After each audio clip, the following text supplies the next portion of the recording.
이 하나님의 나라는 세상 나라에 대해서 결단코 지지 않을 것이며 이 나라는 간다는 겁니다. 이 나라는 없어지지 않는다는 겁니다. 역사 속에 가고 있다는 겁니다. 다윗을 통해서 이렇게 하시는 거 보라는 겁니다. 얼마나 철저하게 퍼즐처럼 맞아떨어지는 얘기인가. 그때부터 사울은 누구를 질투합니까? 다윗을 질투하는 거예요. 그래서 다윗은 그때부터 방랑 생활을 해요. 10지파 쪽 이 위에, 이 위에서 사울이 왕노릇을 하고 있을 때 밑에 다윗이 속해 있었던 유다 지파 사람들은 위에 있는 사울의 통치권에 대해서는 그냥 시큰둥하고 있었을 때예요. 그런데 다윗은 어느 지파예요? 유다 지파예요. 다윗이 어느 지파예요? 유다 지파. 예수님이 어느 지파예요? 유다 지파예요. 그래서 이 다윗이 사울을 피해서 이제 다니는 얘기들, 그 얘기는 여러분 너무나 잘 알잖아요. 어떤 때는 이 블레셋 아직 땅을 얻지 못했잖아요. 블레셋 땅을. 이때는 아직 블레셋은 블레셋 사람으로 차 있어요. 어떤 때는 이곳으로 가서 미친 채 하기도 하고, 그죠? 그러면서 방랑 생활을 합니다. 그러니까 정치적인 낭인이 되는 거예요. 정치적으로 돌아다니는 그런 역할을 하는 거예요. 그런 그 위치에 있는 거예요. 그런 스토리들이 사무엘 상에 있어요. 그런데 이렇게 다닐 때의 그 스토리를 읽을 때 여러분이 소호지를 생각하시면 쉬워요. 여러분 소호지 얘기 아시죠? 소호지. 네. 소호지의 주인공이 누구예요? 누구를 중심으로 해서 이 패륜아들이 모여요? 송강이라는 사람이잖아요. 그렇죠? 송강이라는 사람을 중심으로 해서 뭐 여자 문제 때문에 사고 친 사람, 절에서 사고 친 사람, 나라에서 사고 친 사람, 여러 가지 그 나라의 정부에 붙어 있지 못하고 쫓겨다니는 신세에 있는 사람들 있잖아요. 그런 사람들이 송강이라는 사람을 만나서 양산박에 모여 채천행도, 하늘을 대신하여 도를 행한다 라고 하는 캐치플레이를 딱 들고 송강이 쓰니까 그 깃발 아래 이 도둑대들이 모여가지고 훈련을 받는다는 거죠. 송강의 이론 앞에. 그래가지고 나중에는 결국 이 나라를 침범하는 외적을 물리치는 의군이 된다. 그게 수호지잖아요. 그러니까 그러는 동안에 양산박에서 도둑대들이 의군으로 변하는 이런 얘기들. 다윗 이야기를 꼭 그렇게 생각하면 쉬워요. 다윗은 지금 떠돌아다니는 형편이에요. 메인 그 정부로부터 버림받고 그 근처에 갈 수가 없는 사람이에요. 그리고 1차적으로는 떠돌아다니는 상황이에요. 그것이 사무엘 상에 들어있는 아직 왕이 되기 전에 다윗의 상황이에요. 그러니까 그런 그림을 그리시면 돼요. 뭐 이런 얘기 저런 얘기 많이 나오는데 이게 그런 스토리구나 이렇게 생각하시면 돼요. 그렇게 다니면서 다윗은 많은 글을 쓰죠. 그죠? 시를 많이 쓴다고요. 피해 다니면서. 사울을 피해 다니면서 쓰기도 하고 이렇게 해요. 그러면 사울을 피해 다니면서 굴 속에 갇혀 있으면서 쓰기도 하고 여러 그런 글들이 나중에 시편에 기록되잖아요. 그럼 그 시편을 읽을 때 우리는 그것이 얼마나 깊은 내용인가를 우리가 알아요. 그러면 다윗이 아직 왕이 되기 전인데도 그 정도의 영성의 깊이에 들어갈 정도가 되어서 하나님의 앞에 아련하고 있었던 사람이구나. 그런 거 생각하면요. 다윗은요. 진짜 무서운 사람이에요. 어떻게 그런 영성을 가질 수 있을까? 그런 생각을 하게 돼요. 근데 이 다윗의 영성이 그냥 그런 무드가 있었다면 모르는데 우리가 그거 다윗이 나타난 밭이 그 배경이 사사시대 배경이었잖아요. 아까 우리 봤잖아요.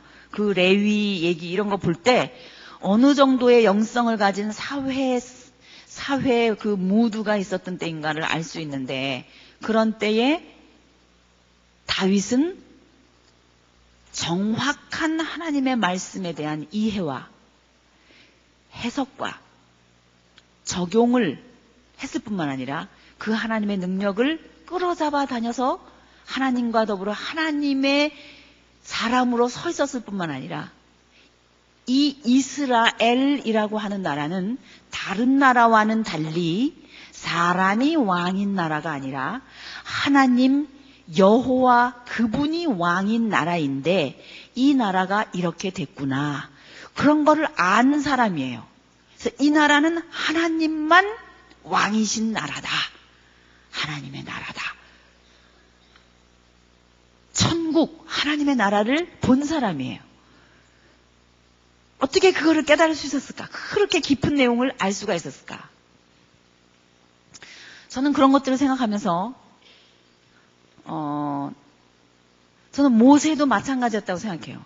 모세 같은 경우도 자기가 경험했던 출애굽기 상황, 거기는 자기가 하나님과 대면해서 이렇게 가면서 이렇게 했지만은 창세기 1장에서부터 50장까지 나타나는 기사는 특히 1장에서 11장, 그리고 12장부터 이렇게 50장 나눠지잖아요? 그럼 12장에서 50장은 아브라함의 역사이기 때문에 자기 히브리 민족과 핏줄이 연결된 역사이기 때문에 연관성이 있다고 보지만 1장에서 11장까지는 세계사거든요. 근데 그 말씀을 누가 받은 거예요? 모세가 받았잖아요. 그럼 모세가 그 말씀을 받아서 그것을 기록했고 12장부터 50장까지도 히브리 민족을 정리했고 그 다음에 자기가 등장하는 실제 등장인물로 등장하는 출애굽기 시대 때부터의 이야기도 또 기록을 했단 말이에요. 그러면 모세는 출애굽한 이후 이스라엘 백성들에게 하나님에 대해서 가르칠 때 창세기 1장에서부터 11장까지 자기가 기록했잖아요. 그 내용을 자기가 소화해서 창조의 하나님, 역사의 주관자 하나님, 이 세상이 어떻게 흘러오고 있었었는지, 노아 홍수는 왜 일어났었는지 이런 거에 대해서 모세가 이해하고 이스라엘 백성들에게 가르쳤겠어요? 안 가르쳤겠어요? 가르쳤다고요. 저는 분명히 그렇게 생각해요. 왜? 모세가 말씀을 받았고 자기 속에서 해석했고 그것을 삶 속에서 백성들에게 가르치는 역할을 한 사람이잖아요. 우선 법 해석이 가능해야 돼요. 자기 속에서 먼저. 자기가 그게 무슨 말씀인지 이해되어야 가르칠 거 아니에요. 자기가 이해되어야 기록으로 문서로 남길 때 그것들을 쓸 거 아니에요. 그럼 1장에서 11장 우리가 설명한 내용들 있잖아요. 그 세계사 역사, 일반 역사의 얘기, 우주 만물의 창조주이시며 그분이 역사의 주관자이시며 하나님은 당신의 나라를 이런 세계의 역사 흐름 속에서 이끌어 오시는데 히브리 민족을 쓰신다. 그리고 그게 우리다, 지금. 그러므로 이 민족은 온 세계 열망 가운데 하나님을 선포하려고 하는 독특한 민족이다. 이런 분명한 사명이 있었기 때문에 목숨 걸고 모압 평지까지 온 거라고요, 모세도. 여러분이 진리를 깨닫는다든가 도를 깨닫는다. 적어도 도가 뭐냐? 인간이 살아가면서 죽기까지 깨달아야 할 알맹이가 뭐냐? 그거를 연구할 때 어디서 끊을 거예요? 일제시대에서 끊을 거예요? 조선시대에서 끊을 거예요? 어디서 끊을 거예요? 창조까지 올라가야 되는 거 아니에요. 여러분의 존재의 뿌리를 찾으려면 창조까지 가야 비로소 우리는 시원해 한다고요. 내가 누군지 뿌리를 알아야 되니까. 그래서 우리 하나님은 창조의 하나님이어야만 말이 되고 거기서부터 흘러내려오게 돼 있는 거라고요. 영적인 논리가. 그러니까 다윈 역시 이 민족의 정체성, 히브리 민족, 이스라엘이라고 하는 나라는 어떤 나라인지를 안 거예요. 창조의 하나님을 선포하기 위해서 이 민족을 특별히 들어서 쓰셨다고 하는 것을 다윗도 안 거예요. 그래서 이 민족은 사람이 왕인 나라가 아니라는 것도 안 거예요. 하나님 앞에 깊이 들어가는 그 영성이 그로 하여금 그에게 주신 탤런트인 이 시를 쓰고 노래를 부르는 것으로 나타나서 음악을 하며 시를 쓰며 하나님을 엔조이한 거예요. 여러분 가운데서도 그림을 하는 사람이 있다면은, 또 작품 글을 쓰는 사람이 있다면은, 하나님, 나의 최고 가치인 그 하나님을 표현하고 싶어져요. 그렇지 않아요? 만약에 여러분이 노래를 잘하는 사람이다. 그러면 자기가 갖고 있는 노래 목소리를 통해서 하나님을 최고로 연주하고 싶은 마음이 있을 거 아니에요. 근데 다윗도 자기의 최고 가치인 하나님을 자기에게 있는 그 탤런트를 통해서 발휘해내는데, 그게 뭐예요? 시편으로, 시로 드러난 거예요. 근데 그것이 얼마나 기가 막힌지. 예를 들면요, 시편 119편 같은 건요, 끝에 라임에 맞춰서 그 히브리 원어로 보면은 얼마나 그 문법적으로나 그 어휘적으로 정확하게 그 하나하나 장마다 그 변형해 가면서 나온 게 기가 막힌 그 시를 쓰는 그 방법으로 써 있는지 몰라요. 그러니까 현재 우리가 하는 말로 치면은 이제 미국에서는 이제 시를 쓸 때 예를 들면 라임을 맞춘다 그러면 끝에 가서 맨 끝에 단어가 happy 그러면 happy 그럼 y로 끝나잖아요. 그러면 happy 그 다음 줄은 day 그럼 y로 또 끝나죠. day 그런 식으로 끝에 y자로 착착착착 맞춘다든가 이런 그 라임을 맞추는 게 있거든요. 그러니까 그런 것까지 알아요. 다윗은 문법적으로도 정확하게 그런 것들을 알면서 그 기술을 총동원해서 자기 속에 있는 하나님을 시로 표현하는데 자기의 생활과 연결시켜서 자기의 삶을 통해서 투영해 나오는 하나님을 표시해 놓은 것들이 뭐예요? 시편의 내용들이에요. 그 시편 하나 읽을 때요, 여러분들이 교동문 그런 거 할 때 있는 시편 이렇게만 생각하고 그냥 하늘에서 떨어진 말이나 보다 이렇게 하지 말고, 이런 사사시대 배경 속에서 다윗이라는 사람이 얼마나 말씀을 많이 연구했고 하나님과 깊은 기도의 자리에 들어갔으면 그 속에서 나오는 영성으로 이렇게 쓸 수 있었을까, 그런 생각을 하면서 읽어보세요. 그게 다윗의 위대함이에요. 피해 다니면서도 굴 속에서 그런 상황에서 썼잖아요. 자, 지금 이 시간에 성경 읽기표를 한번 열어보세요. 맨 뒤에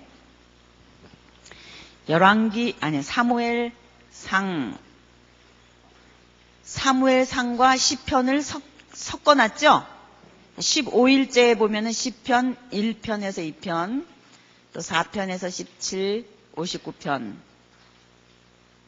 또 뒤에 밑에 보면은 사무엘상 21장과 시편 56편을 같이 읽으라고 해놨죠. 22장과 시편 52, 57편, 사무엘상 23장과 시편 54편 이렇게 다 붙여놨거든요.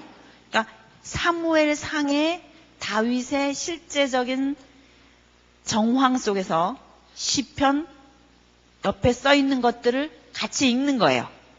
그러면은 그 시대적인 배경과 그 배경 속에 어떤 감성으로 이 시를 썼는지를 연결해서 읽을 수 있거든요.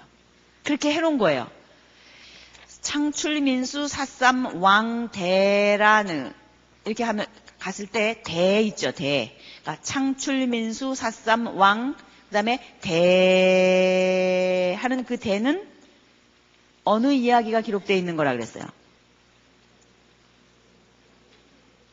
다윗 이야기. 창세기부터 시작해갖고 쭉 족보 형태로 나오면서 다윗 시대 이야기와 다윗이 왕이 되고 나서 남방 유다 중심의 역사가 기록되어 있다 그랬잖아요.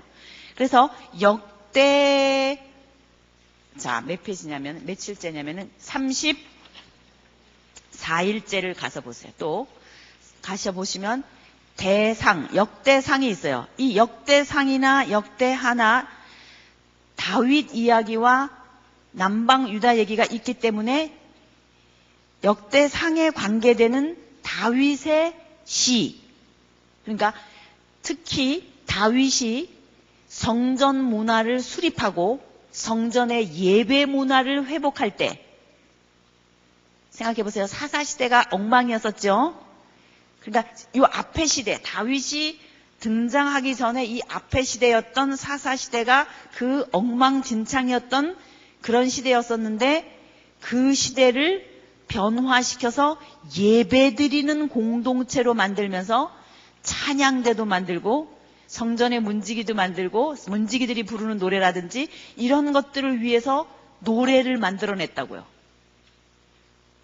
아삽을 통해서 하나님께 예배드리고 싶은 이 마음 때문에 하나님을 찬양하고 하나님을 높이는 왕을 높이는 그거를 하고 싶어갖고 얼마나 작사 작곡을 많이 하고 이런 걸 했는지 그런 것들이 여기 대상의 역대상의 시편과 함께 읽도록 해놓은 거라고요. 이게 그러니까 요 부위에 나오는 시편은 예배할 때 부르는 성전에 올라가는 노래 이런 것들을 많이 배치시켜 놓은 거예요. 그 생각을 하면서 여러분이 역대상과 그 다음에 사무엘상, 사무엘하 이 부분에 시편 연결시켜서 읽으십시오. 아시겠죠? 예. 자, 이렇게 해서 다윗은 쫓겨다니면서도 뭐 한 거예요? 시를 쓴 거예요. 쫓겨다니면서도. 그 얼마나 대단한 거예요? 그런 방랑의 생활을 하다가 드디어 사울이 어떻게 돼요? 죽잖아요? 전사합니다. 사울이 죽고 나서 그러니까 여러분 이렇게 하셔야 돼요. 지금 현재 나라가 통일국가라 그랬어요. 남방 유다는 끊어져 있다 그랬어요. 네, 끊어져 있어요. 그래서 다윗이 여러 지역을 다니면서 어떤 그 포획물, 전쟁을 해가지고 뭐 조금 얻었대든지 그러면은 그거 갖고 자꾸 남방 유다에 선물로 갖다 줘요. 그러면 남방 유다 사람들은 누구 좋아하겠어요? 다윗 좋아하겠죠? 보면은 그런 얘기들이 있어요. 나중에 보세요. 그래서 거기서 남방 유다 사람들의 인심을 먼저 얻습니다. 그래서 다윗은 북방 이스라엘 사람들 말고 남방 유다 사람들한테 먼저 왕이 돼요. 헤브론에서.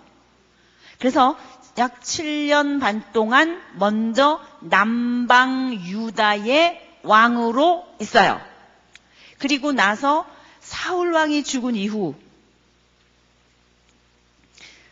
그 북방에 있었던 장로들이 우리 왕도 해주시오 하고 청하러 오잖아요. 그래서 북방 이스라엘도 왕 노릇하게 되는 거예요. 그러면 어떻게 되는 거예요? 통일되는 거죠.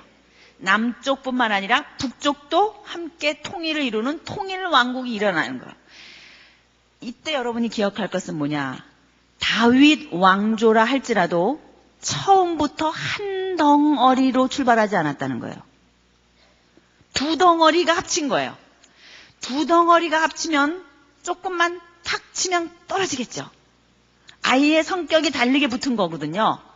처음부터 된 게 아니니까 그거를 기억하고 있어야 돼. 이거를 솔로몬이 읽었어야 돼요.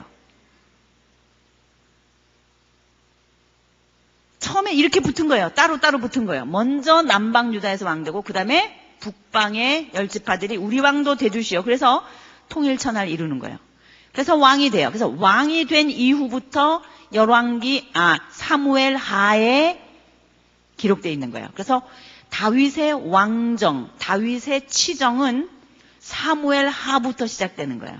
그래서 이제 어떻게 왕 노릇을 했나 그런 얘기들이 쭉 나타나요. 다윗은 하나님의 은혜 가운데 땅을 많이 차지하게 됩니다. 사사시대 때 얻었던 땅에 비해서 3배 정도의 땅을 얻어요. 3배 정도. 자, 지도를 한번 보실까요? 지금 이스라엘 12지파 얻은 이 땅 말고도 다윗은 블레셋을 블레셋과의 전쟁에서 이겨서 이 블레셋에게 조공받습니다. 그 다음 이 밑에 에돔 지역, 에돔 있었죠? 에돔을 정복하고요. 여기 있는 이 밑에 있는 모압, 여기 위쪽에 루벤, 간, 므낫세, 반지파뿐만 아니라 이 위쪽에 갈릴리 위쪽에 있는 아람 지역까지, 저 위에 아람 지역까지 다 합해서 큰 땅을 차지하게 돼요. 그래서 다윗이 소유한 그 영토는 사사시대의 몇 배예요? 3배의 땅을 가져요. 그래서 조공을 받기도 하고 큰 나라로 발전해요. 그래서 이스라엘 사람들은 다윗 왕이 가졌던 때의 영화를 모델로 삼고 있어요. 지금 이스라엘 나라의 국기에 보면은 별이 있거든요. 그 별이 누구의 별이에요? 다윗의 별이에요. 그러니까 다윗 때와 같은 그런 나라로 다시 부흥되기를 기다리는 것이 지금 이스라엘 백성의 시오니즘, 회복되는 이스라엘 나라의 개념이에요. 다윗 왕과 같은 그런 왕조를 이루겠다고 하는. 그러니까 이 다윗 왕은 하나님의 대리 통치자로서의 분명한 정체성을 가지고 있었을 뿐만 아니라 영토를 이렇게 많이 차지하는, 하나님의 나라는 땅을 소유하는 이 모델로도 등장하는 아주 샘플로 다윗이 나타납니다.